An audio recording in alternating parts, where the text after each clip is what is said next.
Hey, and I used to be the kicker then too. Yeah. In youth. Okay.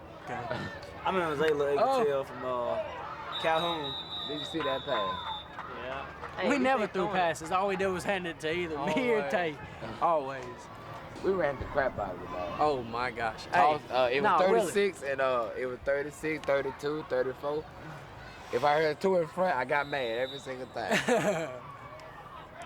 Hey, we used to be all the way down here at the 10 and just juking people the whole way down the field.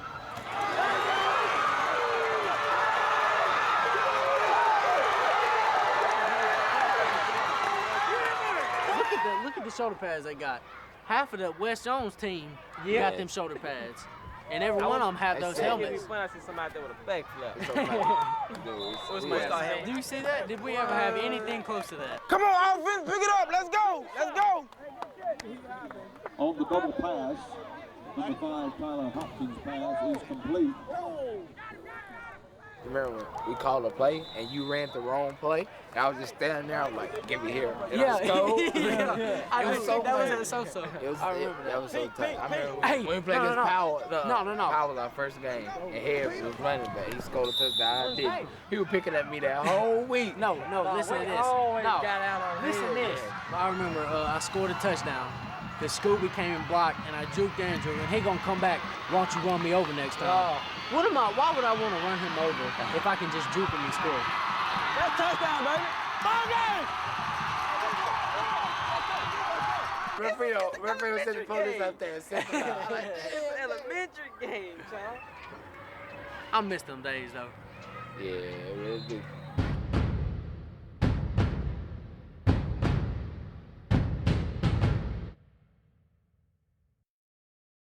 27-yard line, first down, Mustangs. I've never had anybody ask me for my autograph, but after the games, they'll come up and ask me for my wristbands or my towel or whatever, so I usually give that to them. I remember being the one out in the back of the end zone throwing bottles around playing football. You have a lot of kids that participate in Pee Wee football. I think the more they can be around our program, the more they can be around us as coaches and around our kids is a benefit for us. They wear their jersey, we let them in the gate free, so just kind of wanting them to be around our older kids so they can understand what it's all about. And those guys are getting taught the fundamentals at a young age. In fact, one of my varsity coaches helps coach one of the Pee Wee teams, so you know he's teaching it the right way. I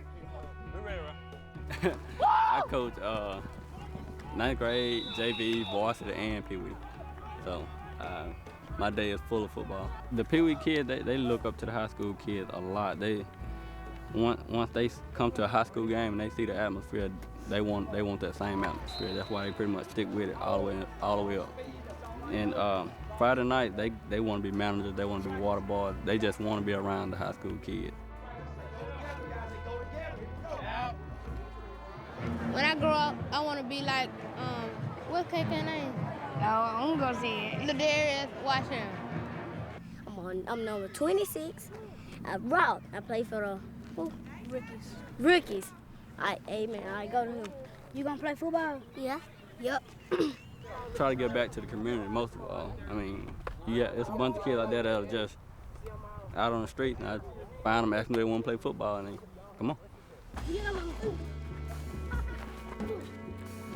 I think that starting early these days with everything is so important because it's getting so competitive, whether it's football, whether it's cheerleading, whether it's softball, baseball.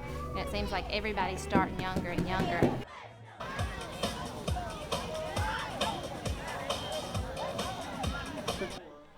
In the Pee Wee football program, I teach the 7- and 8-year-olds. That's the beginning group. You can't let them block you like that. They wouldn't be your father. That's where it all starts at.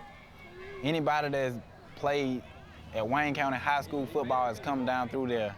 We was the group that didn't get the championship, but I would like to say we paved the way for those guys because we taught everybody that it's okay to win in Wayne County. Charles and Andrew and Coach Gandy, Kevin Gandy, they're all brothers, and they coach Pee Wee football. And you can go down to our elementary school, and you got the small children walking around excited about the fact that one day they're going to be able to play football for the War Eagles. and gentlemen, please make welcome your Wayne County War Eagle. We have about 5 or 6 coaches that handle our younger kids. They are the future of our program, and teaching them how to play the game, and more importantly, how to act and how to hustle on and off the field. And the little things that we try to teach here at West Jones are important to us. The Colts are, I kind of thought of it, the Colts, you know, in elementary, the Colts were kind of, you know, like the little, you know, like a Mustang, the big horse, and then the Colts are the little horse. If you start them at a young age like that, you know, get them into a work ethic, get them in, you know, practice hard and everything, play hard, you know, when they get up to West, that's all they know is to play hard, practice hard. You gotta hit them when they're young, though. Some of them just out there to be out there, but when they get hit that first time, some gonna stay and some gonna leave. When I was a player here, you know, I used to go to practice, and then I leave here and go coach football and so. And the players that are on this team now that I used to coach is Devontae Barnett, Xavier Hilton, my little brother Artis Thickpen, Matthew Farrar. I got a little cousin that played for the 8th grade team, but that's not the only reason though. We like come and watch them play, support the team. They're the future here. Come watch them play, see what they're about. Then as they move up to the 7th and 8th grade and 9th grade, we get them on campus and we get some of our younger coaches to coach them up at that time. And then they play on Thursday nights out here on Mustang Field, which I think is a big thrill for them. If they get all the way through all those programs, then I get a hold of them in the 10th grade, basically. And then we coach them 10th and 11th and 12th grade. As you can see, by that time, that's over about an 8-year period. Same play. I think these kids think a lot of our varsity kids because that's what they want to be. One day they want to grow up, play for West Jones, play high school football for West Jones. And that's a big deal to me. 3 of my varsity coaches coach on the junior high level. Tight ends over there, both receivers over here. It helps with the winning, but I think it also helps with those kids now as they leave junior high and get into the varsity level. They have a connection with a varsity coach. This will prepare them for varsity ball because we do the same thing out here as what we do on the varsity level. And they get to learn the calls, they get to learn how to line up, they get to learn how to run routes, they get to learn how we cover people. So, I mean, they get introduced to everything that we do on the varsity level. We think we just get a jump start by doing it that way. That boy, he come out to get you, he come out to block you, you say 2 things. You either ride him and you take him back, or you get right here and you When they get it early, it kind of grows up in them. And so by the time they get to high school, you know, we have a good molded product to be able to work with. Go, don't you let him catch you. So we have to bring them in here in the 9th grade, and now they're all on the same team. So we've got to develop a team-like attitude first, and we do that by talking about what it takes to be a War Eagle. To me, as a person, football's really taught me a lot about character, and our coaches have instilled in our minds that to be not only a good football player, but only a good person, you have to be dependable and reliable and loyal to everybody around you, and for people to be able to count on you. Love kids to death, and I think they're so special, and the future's so bright for them. But I think a lot of kids around here, they get a lot of negative influence, and so I'm just so ecstatic that I'm able to work with these little kids and teach them yes ma'am, no ma'am, yes sir, no sir, and just try to lead by example for them. Once you start off with this program, it's more than about football. You're basically going to learn about life and what's to come after life. And he's just getting you ready to grow and teaching you how to be a man.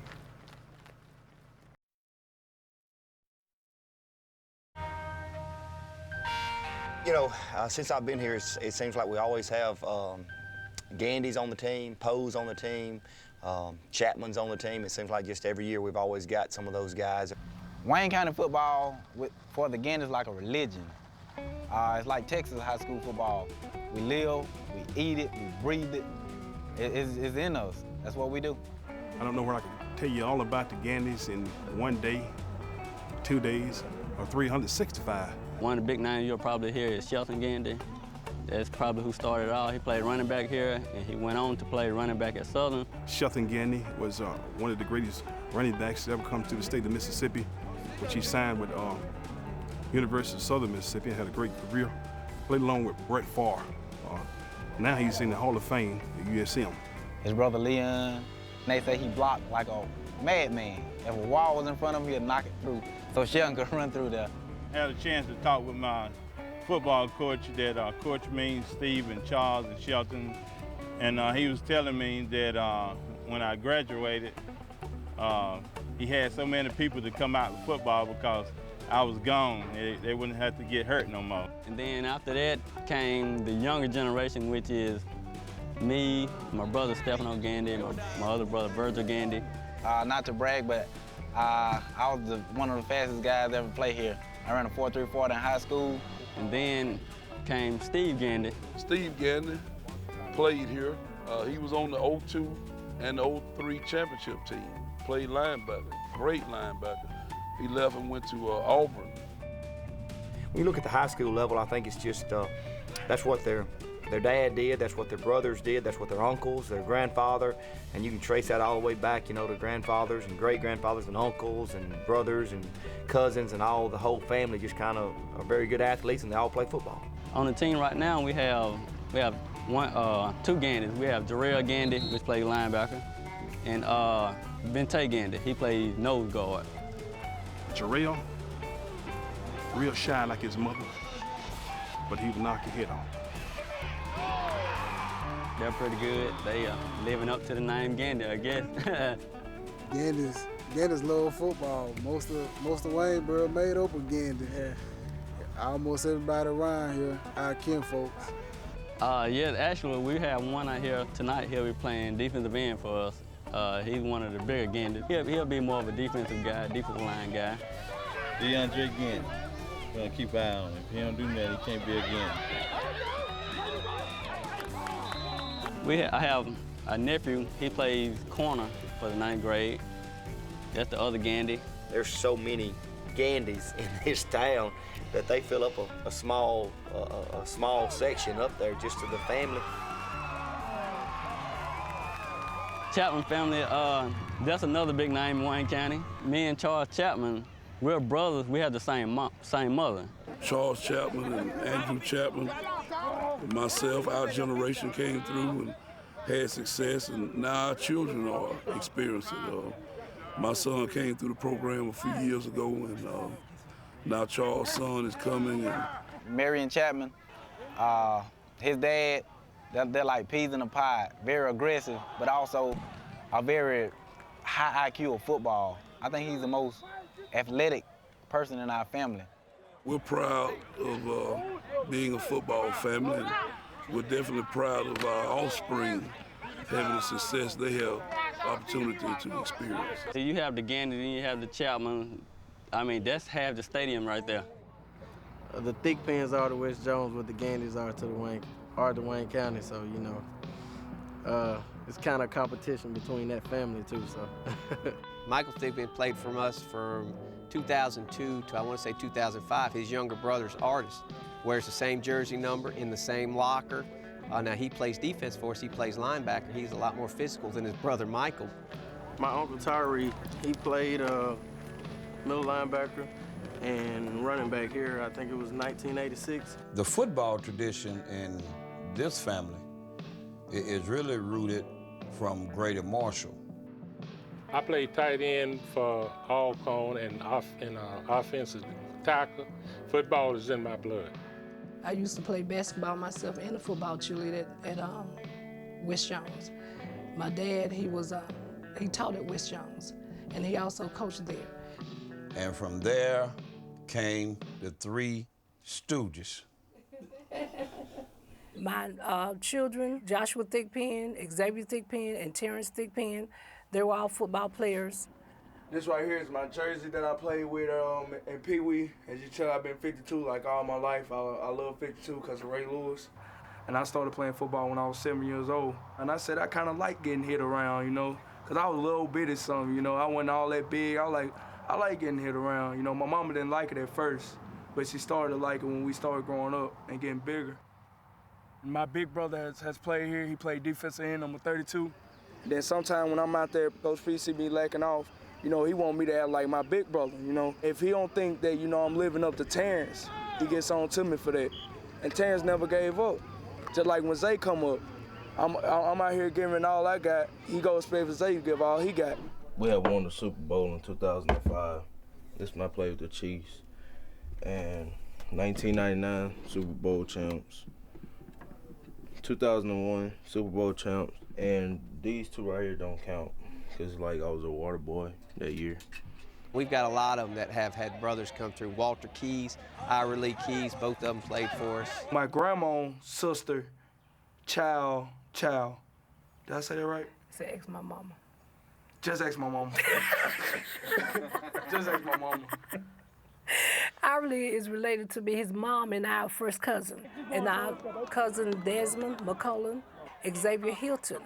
He's also my cousin that plays football. I'd say maybe 50% of our kids either had a father that played or a mother that was a cheerleader or somehow involved in it. So it does go on generation to generation to generation. And it's amazing how once they come through here, they never stop. They continue to come back, even after their kids graduate and they're not playing anymore.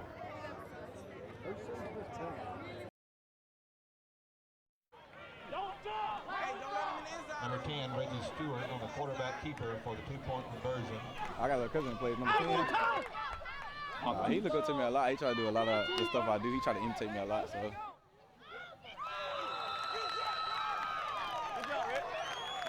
I just try to teach him the best I know and lead him in a good way. Along with number 38, Jeffrey Newton.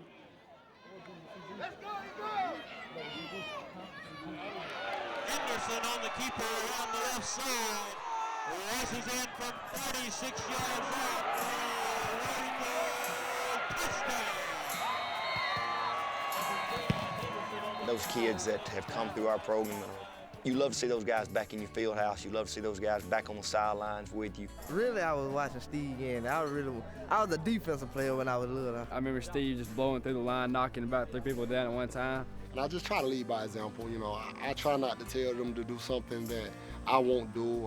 I don't tell them to pull their pants up if I wouldn't pull mine up. He's a Wayne County Warrior himself. He was on that team that won the first state championship. He's gonna be a good motivator for the kids. He's close to their age. He can kind of relate to them a lot better than maybe we can. Hey, sneak!